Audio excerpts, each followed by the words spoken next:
नमस्कार. मनवाज रेसिपीमध्ये मी मनवा तुम्हा सर्वांचं मनापासून स्वागत करते. आता चैत्र महिना जवळ येतोय. चैत्र महिना म्हटलं की आपण आंबा डाळ, कैरीचं पन्ह असे एक एक पदार्थ बनवतच असतो. त्यातलीच आज आपण आंबा डाळ कशी करायची ते बघणार आहोत. ही आंबा डाळ खायलाही खूप अशी चटपटीत आणि स्वादिष्ट असते. तशी कैरी ही आपल्या आरोग्यासाठी थंड थंड अशी आहे. त्याच्यामुळे तुम्ही सुद्धा अशी ही आंबा डाळ नक्की करून बघा. चला तर मग आपण आपल्या रेसिपीला सुरुवात करूया. आंबे डाळ करण्यासाठी लागणारं साहित्य आहे. मी इथे 1 ते 1.5 वाटी हरभऱ्याची डाळ घेतलेली आहे. थोडंसं खोबरं घेतलेलं आहे. 2 ते 3 मिरच्यांचे तुकडे, थोडंसं आलं घेतलेलं आहे, कोथिंबीर आहे, हिंग आहे, कढीपत्ता आहे आणि साधारण 2 छोट्या कैऱ्या मी इथे किसून घेतलेल्या आहेत. चला तर मग आपण रेसिपीला सुरुवात करूया. आता डाळ आहे ती मी 1-2 वेळा स्वच्छ पाण्याने धुवून घेणार आहे. इथे मी डाळ 2 ते 3 वेळा चांगली धुवून घेतलेली आहे. आता आपण ही एका मिक्सरच्या भांड्यामध्ये काढून घेऊया. आता या मिक्सरच्या भांड्यामध्ये मी ही सगळी डाळ काढून घेणार आहे. चांगली धुवून घ्यायची आहे डाळ. मी 2 ते 3 वेळा स्वच्छ पाण्याने डाळ धुवून घेतली आहे. त्यानंतर मी यामध्ये साधारण 2 छोट्या मिरच्यांचे तुकडे आणि अर्धा-1 इंच आलं या डाळीमध्ये घालून घेणार आहे. त्यानंतर आपण थोडंसं खोबरं ह्याच्यामध्ये घालून घेऊया. थोडंसं ह्याच्यामध्ये वाटताना घालूया आणि थोडं खोबरं आपण नंतर घालणार आहोत. जेव्हा आपली आंबे डाळ बनवून तयार होईल तेव्हा घालूया आपण. आता हे जे सगळं मिश्रण आहे ते आपण मिक्सरला वाटून घेणार आहोत. ह्याच्यामध्ये मी पाणी घातलं नाहीये. जे डाळ भिजवताना त्याच्यात पाणी होतं त्याच्यामध्येच आपण आता ही डाळ वाटून घ्यायची.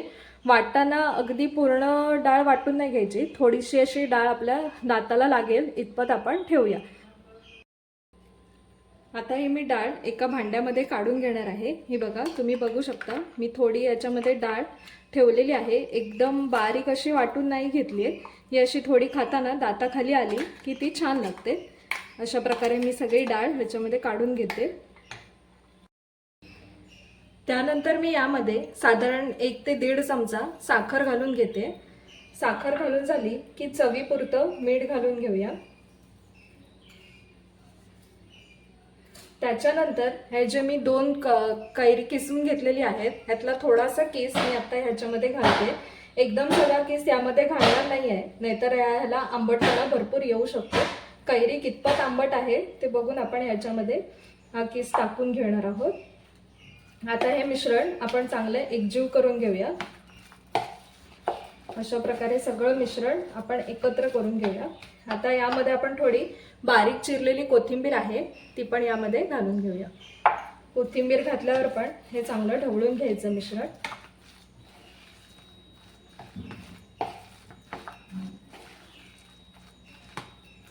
त्यानंतर हे जे मी थोडंसं खोबरं ठेवलेलं होतं वरतून घालण्यासाठी ते पण मी यामध्ये थोडंसं घालून घेते. खोबऱ्यामुळे सुद्धा या डाळीला खूप छान चव येते. खोबरं घातल्यावर सुद्धा ही डाळ चांगली एकजीव करून घेऊया. चांगलं मिक्स करून घ्यायचं आपण ह्याच्यामध्ये. तुम्ही तुमच्या आवडीनुसार मिरचीचं प्रमाण याच्यामध्ये कमी जास्ती करू शकता. मी इथे साधारण 2 ते 3 छोट्या मिरच्या घेतलेल्या आहेत. आता आपण हे आपलं मिश्रण तयार आहे. आता आपण फोडणीची तयारी करून घेऊया. आता इथे मी फोडणीसाठी इथे मोहरी घेतलेली आहे, थोडं तेल घेतलेलं आहे, कढीपत्ता आहे, हिंग आहे आणि थोडीशी हळद घालणार आहोत. चला तर मग आता आपण मस्त खमंग अशी फोडणी तयार करून घेऊया. आता मी इथे फोडणीसाठी एक छोटी कढई घेतले. त्याच्यामध्ये हे जे तेल घेतलंय ते मी सगळं घालून घेते. थोडं तेल त्याच्यामध्ये घातलंय. ह्याला जरा फोडणी भरपूरच लागते त्याच्यामुळे मी तेल बऱ्यापैकी घेतलंय. आता तेल आपण चांगलं तापून घेणार आहोत. इथे आपलं तेल पण तापलेलं आहे. आता त्याच्यामध्ये मी थोडी मोहरी घालून घेते. मोहरी चांगली तडतडू द्यायची आहे. मोहरी तडतडल्यानंतर मग ह्याच्यात आपण बाकीचं फोडणीचं साहित्य घालून घेऊया.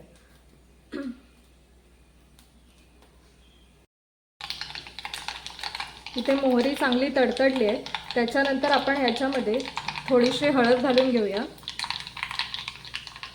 हळद घातल्यानंतर मी इथे थोडंसं हिंग घालून घेते. इथे मी खडा हिंग वापरला आहे, त्याचा वास पण खूप चांगला लागतो. ह्याच्यामध्ये खडा हिंग घातला आहे.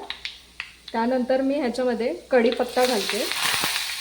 कढीपत्त्याने सुद्धा फोडणीला एक छान खमंग अशी चव येते. आता ही फोडणी आपण चांगली शिजवून घेऊया. आता आपली इथे फोडणीसुद्धा तयार आहे. ती थोडीशी गार झाली की जे आपण डाळ बनवून घेतलेली आहे त्याच्यामध्ये घालून घेणार आहोत.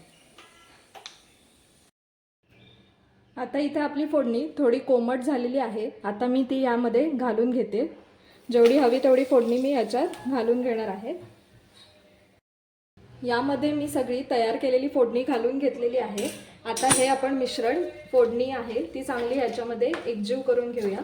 तुम्ही बघू शकता किती छान असा रंग आला आपल्या आंबा डाळीला. तुम्ही सुद्धा या चैत्र महिन्यात अशा प्रकारे आंब्याची डाळ एकदा नक्की करून बघा. आणि जर रेसिपी आवडली तर मला कमेंट करायला विसरू नका. अशा प्रकारे इथे आपली आंबे डाळ बनवून तयार आहे. करायला सुद्धा सोपी आणि खायला सुद्धा खूप चविष्ट आणि चटपटीत लागणारी अशी आंब्याची डाळ बनवून तयार आहे. तुम्ही सुद्धा या चैत्र महिन्यात अशा प्रकारची आंबे डाळ नक्की करून बघा. आणि अशाच नवीन नवीन रेसिपी बघण्यासाठी माझ्या चॅनलला लाईक, शेअर आणि सबस्क्राईब नक्की करा.